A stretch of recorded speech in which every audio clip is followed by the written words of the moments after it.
How to apply for new GST number, मतलब आपको नए जीएसटी नंबर के लिए किस तरह से अप्लाई करना है, जो कि एक बहुत ही इंपॉर्टेंट चैप्टर है जिसकी जरूरत हर किसी को पड़ती है। क्योंकि अगर कोई आप फर्म स्टार्ट करते हैं, कोई कंपनी स्टार्ट करते हैं, तो उसके लिए सबसे पहले आपको जीएसटी नंबर की रिक्वायरमेंट होती है। बहुत सारे लोग खुद ही अप्लाई करते हैं, लेकिन अधिकतर जो लोग हैं वो लोग अपने सीए के थ्रू या किसी अकाउंटेंट के थ्रू या किसी टैक्स की कंसल्टेंसी देते हैं, उनके थ्रू रजिस्टर करवाते हैं, जिसमें कि वो लोग चार्ज करते हैं 2000 से लेके और 10,000 तक चार्ज करते हैं। तो यहाँ पे मैं आपको इसके बारे में बताऊंगा कि किस तरह से आप न्यू जीएसटी नंबर के लिए अप्लाई कर सकते हैं। तो नमस्कार दोस्तों, मेरा नाम है वीरेंद्र कुगरेती और एक बार फिर से स्वागत करता हूं आपका टैली टेक्निकल चैनल पर। एक काम आपने जरूर करना है, आपने मेरे चैनल को सब्सक्राइब करना है, साथ में बेल आइकन को भी क्लिक करना है, ताकि मेरी जो भी नई वीडियो जाएंगी उसकी नोटिफिकेशन आपको मिलती रहेगी और आपको मेरी नई वीडियो यूट्यूब में सर्च नहीं करनी पड़ेगी, जो कि आपके बहुत काम की होती है। तो यहाँ पे हम इसको डिटेल में समझते हैं कि किस तरह से हमें जीएसटी नंबर के लिए, नए जीएसटी नंबर के लिए अप्लाई करना है। तो उम्मीद करता हूँ कि आपको समझ आएगा, और अगर आपके कुछ क्वेश्चंस हैं तो मेरे को कमेंट बॉक्स में जरूर लिखिएगा, मैं आपको उसके आंसर करने की जरूर कोशिश करूंगा। तो न्यू जीएसटी नंबर के लिए आपको कुछ डॉक्यूमेंट्स की रिक्वायरमेंट होती है, जो कि हम आगे जाके समझेंगे कि कौन कौन से डॉक्यूमेंट्स हमें रिक्वायर्ड होते हैं। तो जीएसटी रजिस्ट्रेशन के लिए आपको जीएसटी की वेबसाइट पे जाना पड़ेगा, जो कि है www.gst.gov.in। ठीक है, इस पे आपको जाना है। और अगर आपको वेबसाइट नहीं पता है, वैसे मैं इसका लिंक भी आपको डिस्क्रिप्शन बॉक्स में दे दूंगा। अगर आपको वेबसाइट नहीं मिल रहा है, तभी आप गूगल में टाइप कर सकते हैं जीएसटी, और जैसे आप जीएसटी पे क्लिक करेंगे, जैसे आप जीएसटी पे एंटर करेंगे तो फर्स्ट ऑप्शन आता है जीएसटी। ये वेबसाइट आपको यहाँ पे दिख रही है, बस आप इस पे क्लिक कर दीजिए तो आपको जीएसटी की वेबसाइट में आप पहुंच जाएंगे। तो यहाँ पे आपको इस तरह का इंटरफेस आपको देखने को मिलेगा। तो यहाँ पे आपने न्यू जीएसटी के लिए आपने क्या करना है, आपने क्लिक करना है सर्विस पे। तो सर्विस पे जैसे आप क्लिक करेंगे तो यहाँ पे आपके पास एक ऑप्शन आपको देखने को मिलेगा रजिस्ट्रेशन का। ठीक है, तो रजिस्ट्रेशन पे जैसे आप क्लिक करेंगे तो यहाँ पे नीचे एक्सप्लोर होके आ जाता है न्यू रजिस्ट्रेशन। तो इस पे आपने क्लिक कर देना है। तो जैसे ही आप इस पे क्लिक करेंगे तो एक नया फॉर्म आपके सामने ओपन हो जाएगा, बस आपने इसको फिलअप करना है। तो यहाँ पे क्या क्या आपने भरना है तो उसको हम डिटेल में समझते हैं। तो यहाँ पे देखिए, ये आपको दिखा रहा है कि ये यूजर क्रेडेंशियल्स हैं, ओटीपी वेरिफिकेशन, 2 स्टेप आपके यहाँ पे होंगे। तो सबसे पहले हमें इस फॉर्म को फिलअप करना है। तो उसके लिए हमें क्या करना है, यहाँ पे सबसे पहले हमें न्यू रजिस्ट्रेशन पे टिक करना है। तो वैसे तो ये टिक होके ही आता है, लेकिन अगर आपका टिक नहीं हो रखा है तो आप यहाँ पे टिक कर सकते हैं न्यू रजिस्ट्रेशन के लिए। तो उसके बाद यहाँ पे फर्स्ट ऑप्शन आता है जो कि मैंडेटरी है, आई एम अ। तो यहाँ पे अगर आप इस पे सेलेक्ट करना है आप, तो जैसे ही आप इस एरो पे क्लिक करेंगे तो यहाँ पे आपके पास इतने सारे ऑप्शंस यहाँ पे आ जाएंगे। तो आपको अपनी कैटेगरी को चूज करना है, जिस कैटेगरी में भी आपका बिजनेस है, मतलब जिस कैटेगरी का आपका बिजनेस है। ठीक है, अगर आपको कुछ समझ नहीं आ रहा है, आप नॉर्मली आप ट्रेडिंग करते हैं या होलसेलिंग करते हैं, तो उसके लिए आपको यहाँ पे टैक्स पेयर आपको चूज करना है। और अगर उसके अलावा अगर आप जैसे ई कॉमर्स का काम करते हैं या जीएसटी प्रैक्टिशनर हैं, नॉन रेजिडेंस टैक्सेबल पर्सन है, या अंडर आप नेशनल बॉडी आते हैं, या फिर और भी बहुत सारी कैटेगरीज हैं यहाँ पे, तो आप इनसे चूज कर सकते हैं। तो जो नॉर्मल जो रेगुलर रजिस्ट्रेशन होता है उसके लिए आप यहाँ पे टैक्स पेयर पे को चूज कर सकते हैं। ठीक है, उसके बाद आता है स्टेट, जो कि ये भी कंपलसरी है। तो स्टेट हम यहाँ पे चूज कर देते हैं, हमारा है दिल्ली, तो यहाँ पे हम दिल्ली को चूज कर देते हैं, दिल्ली स्टेट का यहाँ पे मैंने चूज कर दिया। उसके बाद डिस्ट्रिक्ट आता है, तो डिस्ट्रिक्ट आपको यहाँ पे चूज करना है, जो भी आपके यहाँ पे डिस्ट्रिक्ट पड़ता है। अगर अलग अलग डिस्ट्रिक्ट हैं तो आप देख लीजिएगा कि आपके यहाँ पे कौन सा डिस्ट्रिक्ट पड़ता है। तो यहाँ पे मैं न्यू दिल्ली ले लेता हूँ। तो यहाँ पे आपको legal name of the business, यानी कि as per the mention in pen, मतलब जो भी आपका पेन नंबर में जो भी नेम है वो आपको एग्जिट यहाँ पे डालना है। तो यहाँ पे मैं इसको थोड़ा सा ब्लर कर देता हूँ और इस डिटेल्स को भर देता हूँ, क्योंकि यहाँ पे मैं कुछ इन्फॉर्मेशन शेयर नहीं करना चाहता हूँ। तो दोस्तों यहाँ पे आपने ध्यान रखना है, यहाँ पे 2 चीज आपसे पूछी जा रही है। एक तो पूछा जा रहा है legal name of the business, और एक पूछा जा रहा है परमानेंट अकाउंट नंबर यानी कि पैन नंबर। तो यहाँ पे बहुत सारे लोग जो गलती करते हैं, यहाँ पे legal name of the business में क्या करते हैं, अपनी कंपनी का नाम डाल देते हैं। तो अगर आपकी प्राइवेट लिमिटेड कंपनी है, ठीक है, तो आपका जो पैन नंबर है या जो पेन के ऊपर जो नेम है वो तो आपकी कंपनी का नेम होगा, क्योंकि वो पैन कार्ड आपकी कंपनी का है, ठीक है। या फिर आपकी पार्टनरशिप फर्म है तो पार्टनरशिप फर्म में भी आपका जो पैन कार्ड है उसमें आपके फर्म का नाम होगा। तो उस केस में तो आप यहाँ पे डालेंगे अपने कंपनी का नाम, जो भी आपके उस पैन कार्ड में रजिस्टर्ड है कंपनी का नेम, ठीक है। और पैन नंबर भी आप वही डालेंगे। लेकिन अगर आप प्रोप्राइटर में हैं, जहां पे कि सिंगल पर्सन ही उस बिजनेस को रन कर रहा है, तो उस केस में आपने यहाँ पे प्रोप्राइटर का नाम डालना है। जो भी उसके पेन कार्ड के ऊपर जो नेम है एग्जिट आपने वही नेम डालना है, और पेन नंबर में आपने प्रोप्राइटर का पेन नंबर डालना है, ठीक है। तो यहाँ पे ध्यान रखिएगा, जो कंपनी का नेम है वो आगे पूछेगा, यहाँ पे आप प्रोप्राइटर का नेम डालेंगे, ठीक है। तो यहाँ पे ये गलती बिल्कुल मत करिएगा। उसके बाद यहाँ पे ईमेल आईडी और मोबाइल नंबर आपने डालना है। तो जो भी आपके प्रोप्राइटर का जो मोबाइल नंबर और ईमेल आईडी है, जिसपे जो है जीएसटी डिपार्टमेंट आपसे कन्वर्जेशन करेगा, मेल भेजेगा या ओटीपी भेजेगा आपके मोबाइल नंबर पे या आपकी ईमेल आईडी पे, जब भी आपको कोई इंफॉर्मेशन देनी होगी। जो कन्वर्जेशन ईमेल या कॉन्टैक्ट नंबर रहेगा वो यही रहेगा। इसको आप बाद में भी चेंज कर सकते हैं, मतलब आगे भी डिटेल्स आएंगी, वहां पे भी आप चेंज कर सकते हैं, ठीक है। तो ये आपने ये 4 चीजें बिल्कुल ओके भरनी है, इनमें आपने कोई गलती नहीं करनी है, ठीक है। वैसे तो पूरा का पूरा जो ये फॉर्म है ये आपने प्रॉपर भरना है, लेकिन इन 4 चीजों में आप बिल्कुल भी गलती मत करिएगा। तो यहाँ पे मैंने अपनी ईमेल आईडीज और अपना जो फोन नंबर है वो एग्जिट यहाँ पे डाल दिया है। और उसके बाद अब आपने नेक्स्ट स्टेप जो आपका है वो आपका है कि आपने यहाँ पे जो भी यहाँ पे कैप्चा आ रहा है, मतलब यहाँ पे जो भी आपका ये आइडेंटिफिकेशन नंबर है वो आपको यहाँ पे टाइप करना पड़ेगा।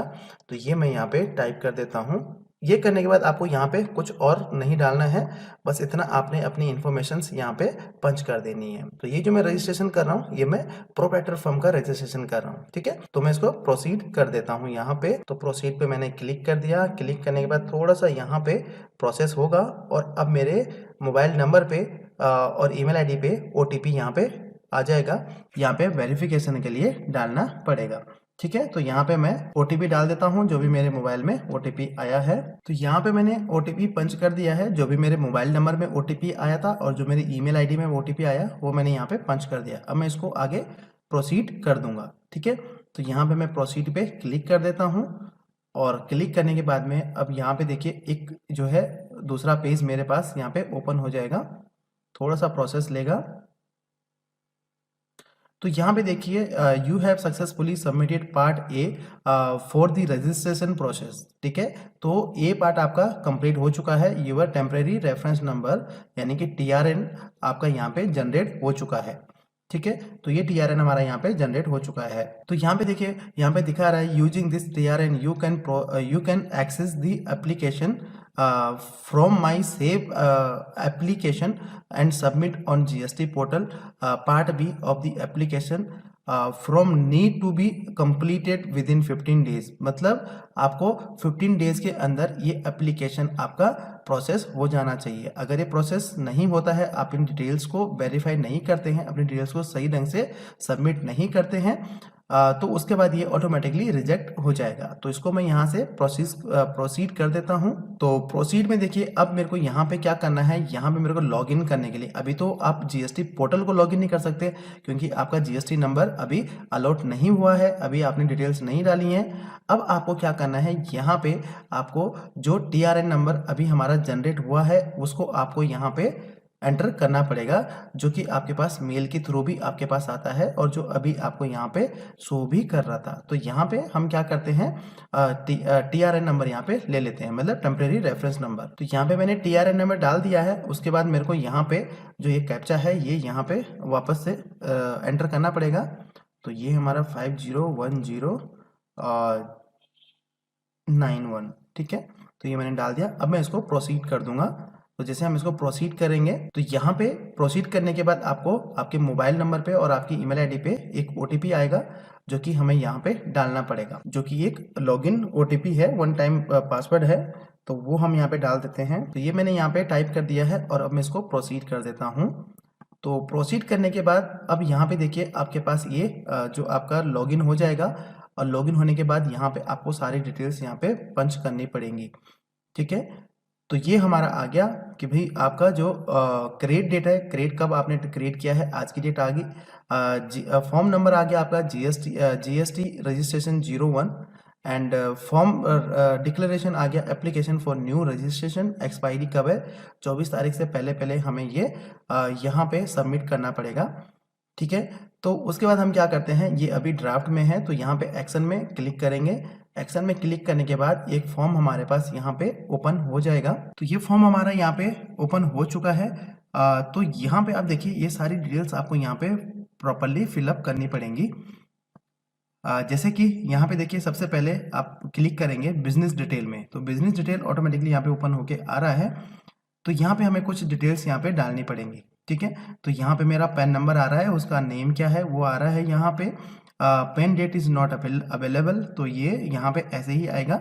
उसके बाद आपको यहाँ पे अपना जो है कंपनी का नाम डालना पड़ेगा, जिस नाम से भी आप जीएसटी नंबर को अप्लाई करना चाहते हैं, जो भी आपकी फर्म का नाम है, कंपनी का नाम है। तो यहाँ पे मैं डमी पर्पस के लिए डाल देता हूँ, जैसे कि टैली टेक्निकल है। उसके बाद यहाँ पे आता है constitution of business, select appear. तो यहाँ पे आपने क्लिक करना है और यहाँ पे आपने इसको चूज कर लेना है कि किस तरह का आपका ये कंपनी है, प्रोप्राइटर है या फिर आपका प्राइवेट लिमिटेड है। तो जिस तरह के भी है आप यहाँ पे चूज कर लेंगे। तो यहाँ पे हम ले लेते हैं प्रोप्राइटरशिप। ठीक है, तो प्रोप्राइटरशिप की कंपनी है तो ये मैंने यहाँ पे ले लिया। उसके बाद ये चीज़ें स्टेट नेम और डिस्ट्रिक्ट जो है ऑटोमेटिकली वहाँ से आ रहा है। तो ध्यान से देखिएगा, यहाँ पे आप गलती मत करिएगा जिसकी वजह से आपका रिजेक्ट हो जाए। तो हर चीज़ यहाँ पे ध्यान से देखिएगा। तो यहाँ पे आप देखिए जो आपकी ये प्रोफाइल है, ये आपकी जब तक 100% कंप्लीट नहीं होती है तब तक आप इसको प्रोसीड नहीं कर सकते हैं। मतलब आपका रजिस्ट्रेशन जो है वो जीएसटी डिपार्टमेंट के लिए आप प्रोसीड नहीं कर सकते हैं कि आप इसको चेक करिए और इसको मेरे को अप्रूवल करके मेरे को जीएसटी नंबर दीजिए। तो ये प्रोफाइल आपको यहाँ पे कंप्लीट करनी पड़ेगी और ये प्रोफाइल आपकी तभी कंप्लीट होगी जब आपके ये सारे जो यहाँ पे ऑप्शंस हैं, इन सारे ऑप्शंस को आप प्रॉपरली फुलफिल कर देंगे एज पर दी जीएसटी नॉर्म्स। ठीक है, तो उसके बाद हम आगे बढ़ते हैं। तो यहाँ पे देखिए are you applying for a register as a casual taxpayer. अगर आपका कैजुअल टैक्सेबल पर्सन के तौर पे आप रजिस्टर करना चाहते हैं तो आप इसको यस करिए। और अगर आप कंपोजिशन के लिए यहाँ पे रजिस्टर करना चाहते हैं, कंपोजिशन नंबर लेना चाहते हैं, अगर आप अंडर कंपोजिशन आते हैं तो आप इसको एनेबल कर सकते हैं। ठीक है, उसके बाद आता है रीजन टू ऑब्टेन रजिस्ट्रेशन। तो यहाँ पे जैसे आप इस पर क्लिक करेंगे तो यहाँ पे आपके पास बहुत सारे ऑप्शन यहाँ पे आपको विजिबल हो जाएंगे, बस आपने यहाँ से उनको चूज करना है। तो यहाँ पे आप ध्यान दीजिएगा, जिस तरह का आपका रजिस्ट्रेशन टाइप है उसी तरह का आपने यहाँ पे ऑब्टेन करना है। जैसे कि बहुत सारे लोग पूछते हैं selling through e commerce portal की, अगर हम ई कॉमर्स के थ्रू जो है सेल करते हैं, चाहे वो अमेजोन हो गया, फ्लिपकार्ट हो गया या कोई भी अदर वेबसाइट है, तो उसके थ्रू हम सेल करते हैं, तो उसके लिए हमें किस तरह से रजिस्ट्रेशन करना है। तो उस केस में आपको यहाँ पे selling through e commerce portal यहाँ पे चूज करना पड़ेगा। और या फिर जैसे कि आपकी जो थ्रेशोल्ड लिमिट है, जो कि अगर आप अपने थ्रेशोल्ड लिमिट को क्रॉस कर चुके हैं, इसलिए आप अपना जीएसटी रजिस्ट्रेशन करवा रहे हैं, तो उसके लिए आप उसको यहाँ पे चूज कर सकते हैं। तो बहुत सारी चीजें यहाँ पे आ जाती हैं। तो जो भी आपको लगता है कि आपके अकॉर्डिंगली है, आपके अकॉर्डिंगली है, उसको आपने यहाँ पे चूज करना है। ठीक है, तो यहाँ पे हम अब इसको अदर ले लेते हैं। उसके बाद यहाँ पे आता है अदर प्लेस, अदर्स। यहाँ पे अदर्स में है प्लेस स्पेसिफाई कि कौन से प्लेस के लिए है। तो यहाँ पे आपको ये डेट जो है आप यहाँ पे बिजनेस की डेट ले सकते हैं, कि ऐसा नहीं है कि ये डेट आपकी आज की डेट होनी चाहिए, आप पीछे की डेट भी ले सकते हैं। अब मान लीजिए आपका जो बिजनेस है वो 1 तारीख से स्टार्ट हुआ है, तो आप यहाँ पे 1 नवंबर ले सकते हैं, जिस डेट से भी आपने अपना बिजनेस को स्टार्ट किया है। ठीक है, उसके बाद आता है date of which liability to register arises. ठीक है, तो ये भी आप डेट यहाँ पे ले सकते हैं। तो ये दोनों डेट भी सेम हो सकती हैं, और अगर आप पर्टिकुलर डेट रजिस्ट्रेशन की डेट डालना चाहते हैं तो उस डेट को भी आप यहाँ पे चूज कर सकते हैं। उसके बाद जो अगला ऑप्शन आता है इंडिकेट एग्जिस्टिंग रजिस्ट्रेशन। अगर आपके पास एग्जिस्टिंग रजिस्ट्रेशन है, मतलब आप वैट में, एक्साइज में या किसी सर्विस टैक्स में पहले ऑलरेडी रजिस्टर थे, लेकिन अब जो है आप जीएसटी नंबर लेना चाहते हैं, तो उस केस में आप इसको यहाँ पे फिलअप कर सकते हैं। अदरवाइज आप इसको ब्लैंक छोड़ सकते हैं, मैंडेटरी ये चीज़ नहीं है। ठीक है। क्योंकि यहाँ पे हम जो है न्यू रजिस्ट्रेशन के लिए अप्लाई कर रहे हैं, इससे पहले हमारा कोई भी टिन नंबर या फिर एक्साइज नंबर या सर्विस टैक्स नंबर हमारे पास नहीं था, तो हम इसको छोड़ देते हैं।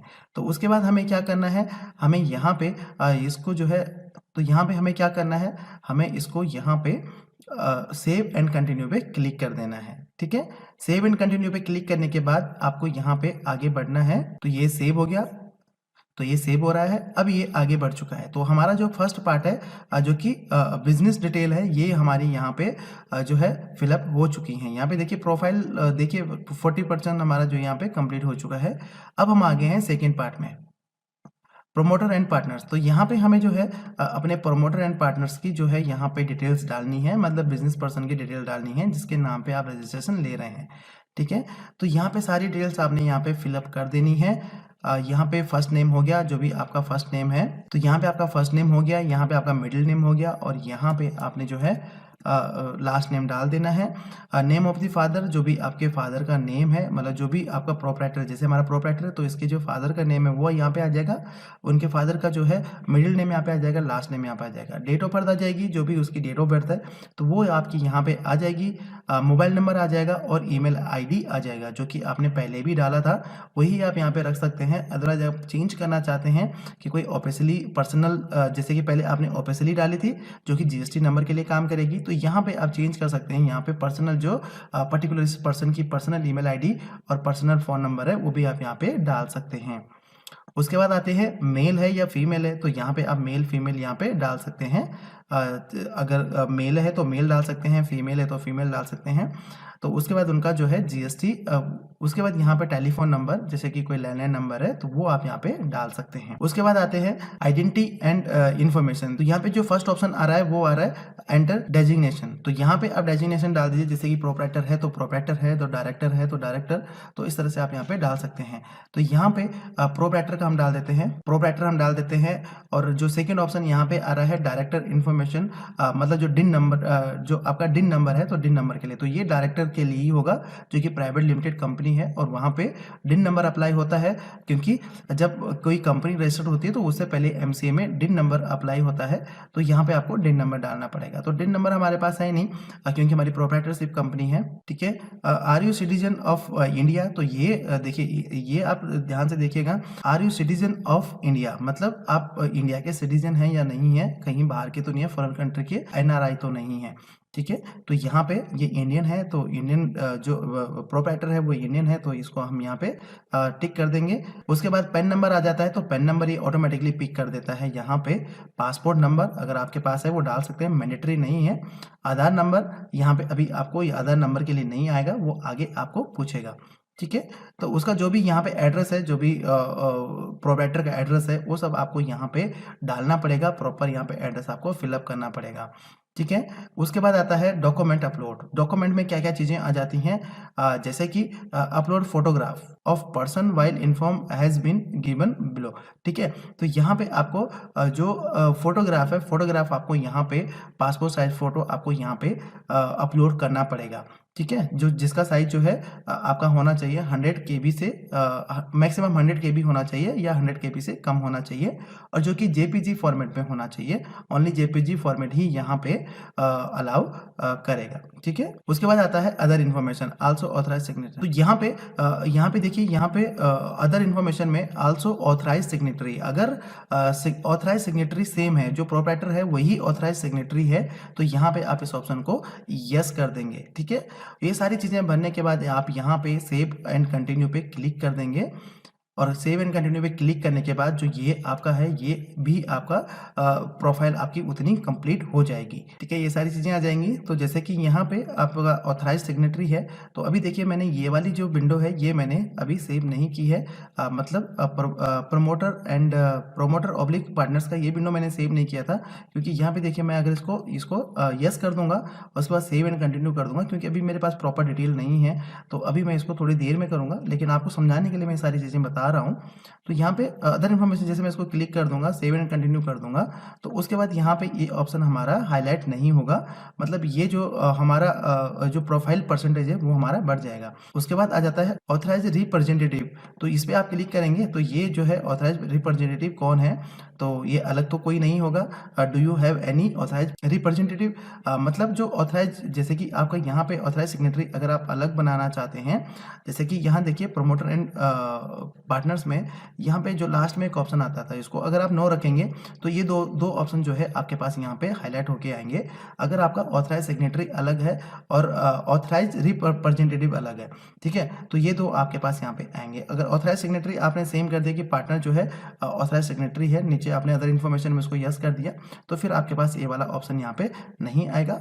ऑथराइज रिप्रेजेंटेटिव, तो यहाँ पे आपको ये फिल करना पड़ेगा। अगर आपका कोई दूसरा बंदा जो है ऑथराइज रिप्रेजेंटेटिव है तो उसको आप यहाँ पे यस करना पड़ेगा, अदरवाइज आप इसको छोड़ दीजिए, ठीक है। प्रिंसिपल प्लेस ऑफ बिजनेस, तो यहाँ पे आपने जो है जहाँ पे आपका बिजनेस होगा, मतलब जहाँ पे आप अपना बिजनेस रन करेंगे, जिसके कि आपके पास प्रूफ भी होंगे, जो अभी मैं आपको बताऊंगा कि कौन कौन से डॉक्यूमेंट्स लगेंगे, तो उसका एड्रेस आपने यहाँ पे प्रॉपरली डाल देना है। जो भी सिटी है, टाउन है, किस सिटी में है, उसका पोस्टल कोड क्या है, लैंडमार्क क्या है, वो सारी चीज़ें आप यहाँ पे डाल देंगे।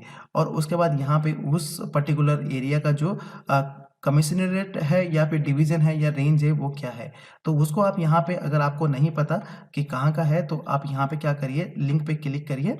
जैसे आप लिंक पे क्लिक करेंगे, प्रोसीड करेंगे, तो आप एक दूसरी विंडो पे यहाँ पे पहुँच जाएंगे। और यहाँ पे आपने क्या करना है, मे आई हेल्प, तो इसको हम यहाँ से हटा देते हैं, ठीक है। तो उसके बाद आप यहाँ पे क्या कर सकते हैं, यहाँ पे सर्विसेज पे जाना है आपको, और यहाँ पे आता है नो योर जुरिडिक्शन, तो यहाँ पे आप इसको क्लिक करके आप अपने जुरिडिक्शन और कमिश्नरेट या फिर आप जो भी डिटेल्स वहाँ पे पूछ रहा है वो डिटेल्स यहाँ पे डाल सकते हैं। तो यहाँ पे कौन से सिटी के लिए है, तो यहाँ पे हम दिल्ली सिटी ले लेते हैं, क्योंकि हम रजिस्ट्रेशन दिल्ली सिटी के लिए कर रहे हैं।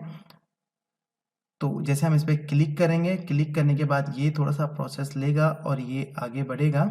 आ रहा है दिल्ली वेस्ट है, ईस्ट है, क्या है वो आप यहाँ से ले सकते हैं, साउथ है या फिर वेस्ट है, तो यहाँ से आप जो इसको नोट कर लीजिए, ठीक है। एड्रेस क्या हो गया उसका, CR building, IP state new Delhi, ठीक है। स्टेट हो गया,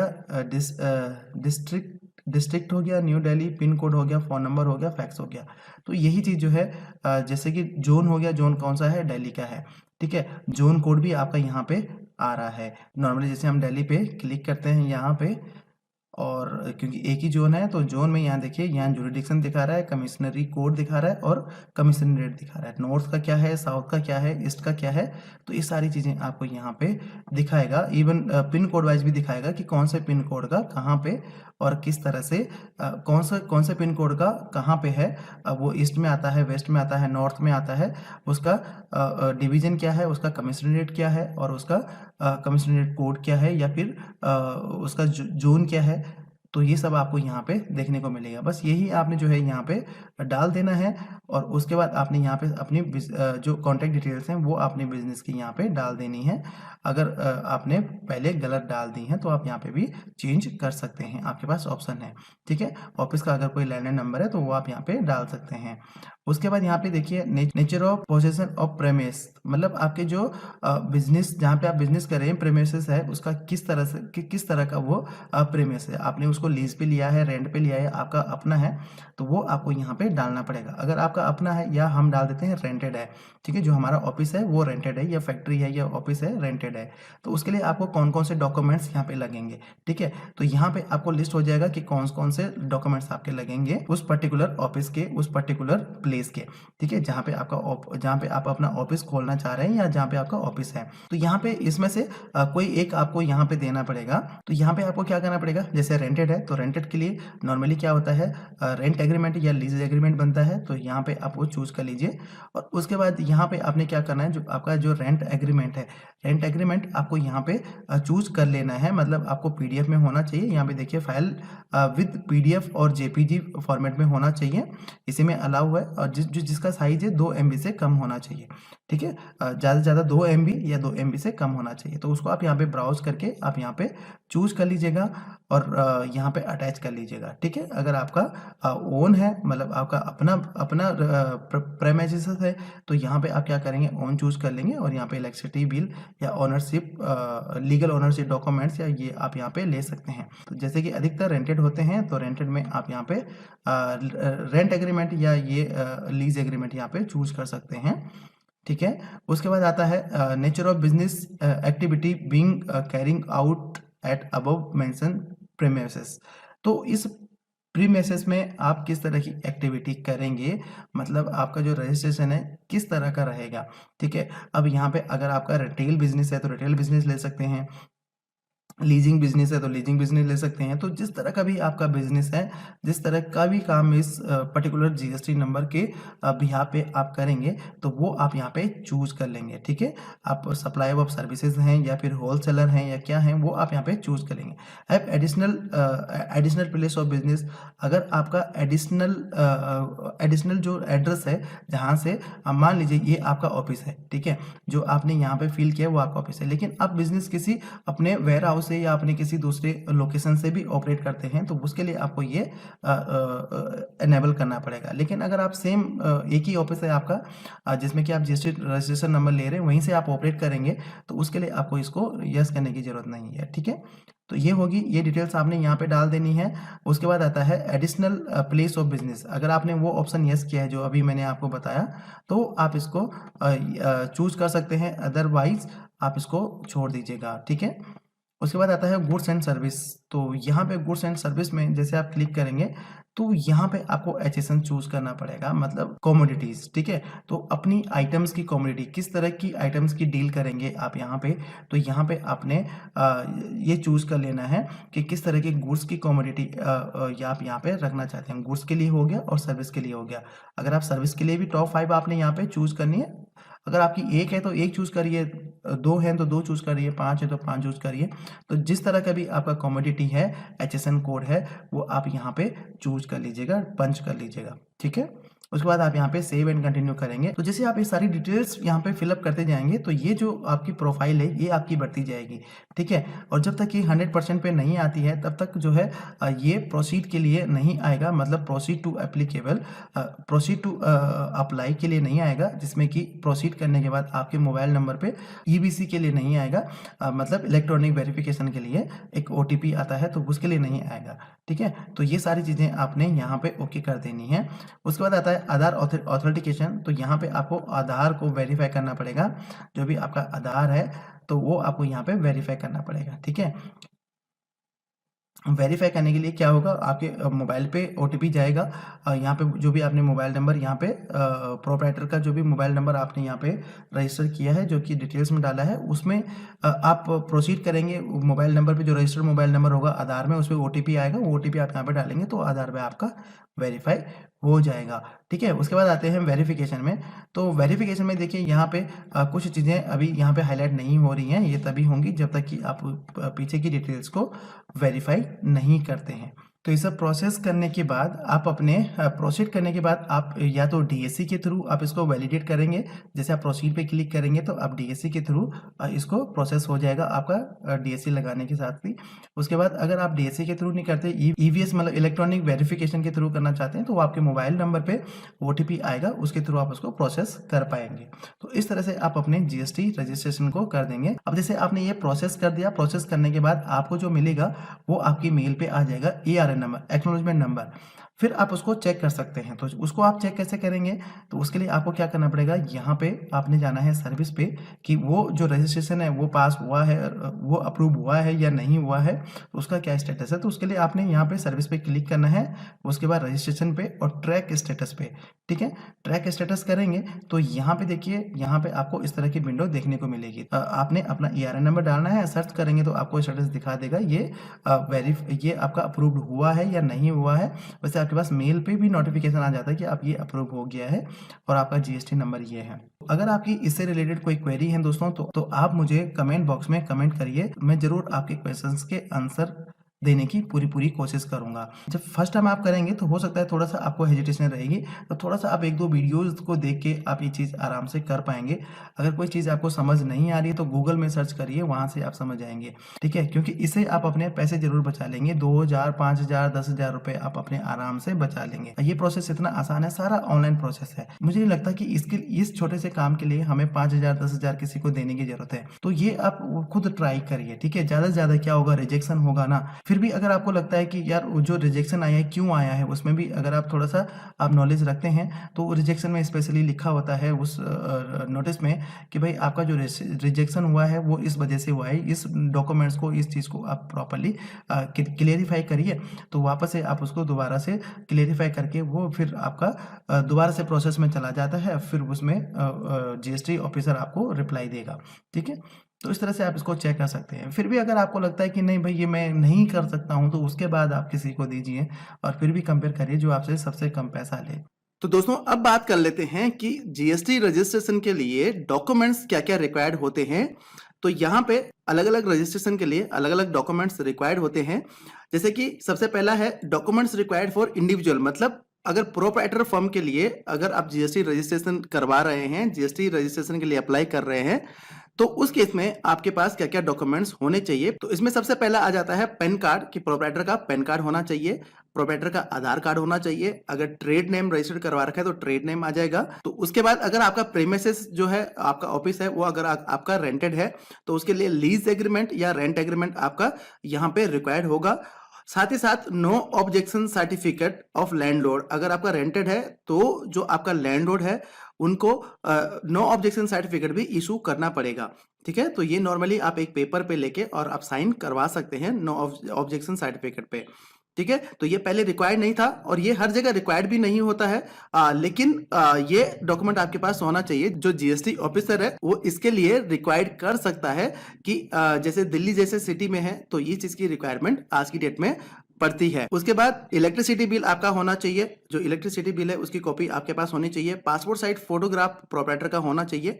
बैंक स्टेटमेंट, कैंसिल चेक, तो ये आपके पास होना चाहिए। लेकिन रजिस्ट्रेशन के टाइम पे अगर आपके पास नहीं भी है तब भी ये चल जाएगा, क्योंकि जब आपका जीएसटी रजिस्ट्रेशन होगा उसके बाद ही आप बैंक अकाउंट के लिए अप्लाई करेंगे। लेकिन उसके लिए गवर्नमेंट आपको टाइम देती है, जैसे आपका जीएसटी नंबर इशू हो जाता है उसके बाद आप अपनी बैंक की डिटेल या कैंसिल चेक वहां पे अपलोड कर सकते हैं। साथ ही साथ आपका मोबाइल नंबर, आपका ईमेल आईडी और आपका प्रॉपर्टी पेपर इफ ऑन है, अगर आपका अपना है तो आपका इलेक्ट्रिसिटी का बिल आपका लगेगा। तो यहाँ पे क्लियर है, अगर आपका रेंटेड है तो रेंटेड केस में आपका ये चीजें तो लगनी है, पैन कार्ड, आधार कार्ड, आपका लीज या rent agreement, no objection certificate, electricity bill. ठीक है, प्रीमिसेस का इलेक्ट्रिसिटी बिल जो कि आपने रेंट पे लिया है। ठीक है, passport size photo, mobile number, email ID, ये आपका लगेगा ही लगेगा। अगर आपका ओन है, प्रॉपर्टी आपकी है, जहां पे आप रजिस्ट्रेशन करवा रहे हैं वो आपकी अपनी प्रॉपर्टी है, तो उस केस में आपका पैन कार्ड, आधार कार्ड, आपका ट्रेड नेम अगर है, lease agreement, lease rent agreement उस केस में नहीं लगेगा, नो ऑब्जेक्शन सर्टिफिकेट भी उस केस में नहीं लगेगा, इलेक्ट्रिसिटी बिल आपका जरूर लगेगा, पासपोर्ट साइज फोटो भी आपका लगेगा, मोबाइल नंबर, ईमेल आईडी ये आपका होना चाहिए। ये तो हो गया आपका रेंट में या फिर आपकी अपनी प्रॉपर्टी है जहां पे आप रजिस्ट्रेशन करवाने, तो उन दोनों के लिए आपको इस तरह की डॉक्यूमेंट्स की रिक्वायरमेंट होगी। सेकेंड आ जाता है डॉक्यूमेंट्स रिक्वायर्ड फॉर ऑर्गेनाइजेशन, मतलब आपकी प्राइवेट लिमिटेड फर्म है तो उसमें आपको ये डॉक्यूमेंट्स आपको रिक्वायर्ड होंगे। Pan card of all directors, मतलब उनके पैन कार्ड की कॉपी आपके पास होनी चाहिए। आधार कार्ड सभी डायरेक्टर्स के आपके पास होने चाहिए। तीसरा आपका होना चाहिए बोर्ड रेजुलेशन होना चाहिए from authorise signatory for GST registration. ठीक है, जिसमें कि ऑथराइज सिग्नेटरी को वहां पे मेंशन किया जाएगा बोर्ड रेजुलेशन में। उसके बाद आपका लीज एग्रीमेंट, अगर आपका जो ऑफिस है वो आपका रेंटेड है तो लीज या रेंट एग्रीमेंट भी यहां पे लगेगा। No objection certificate of landlord, अगर आपका रेंटेड है तो यहां पे सेम जैसे प्रोप्राइटर के केस में है, नो ऑब्जेक्शन सर्टिफिकेट यहां पे लगेगा। ठीक है, इलेक्ट्रिसिटी बिल या यूटिलिटी बिल, मतलब इलेक्ट्रिसिटी बिल प्रेमिसेस का, अगर आपका रेंट पे है तो उस प्रेमिसेस का इलेक्ट्रिसिटी बिल आपका होना चाहिए। Passport size photo of all directors, सभी डायरेक्टर्स की यहाँ पे पासपोर्ट साइज फोटो होनी चाहिए। Bank statement of company, bank account, अधिकतर केस में क्या होता है जब जीएसटी नंबर आता है उसके बाद ही बैंक अकाउंट खोलते हैं, तो यहाँ पे इसकी जरूरत आपको बाद में पड़ेगी, लेकिन ये डॉक्यूमेंट्स आपके पास होना चाहिए ये सारा प्रोसेस कंप्लीट करने के लिए, जीएसटी के रजिस्ट्रेशन के काम को पूरा करने के लिए। ठीक है, लेकिन ये बैंक डिटेल्स आप बाद में भी अपलोड कर सकते हैं।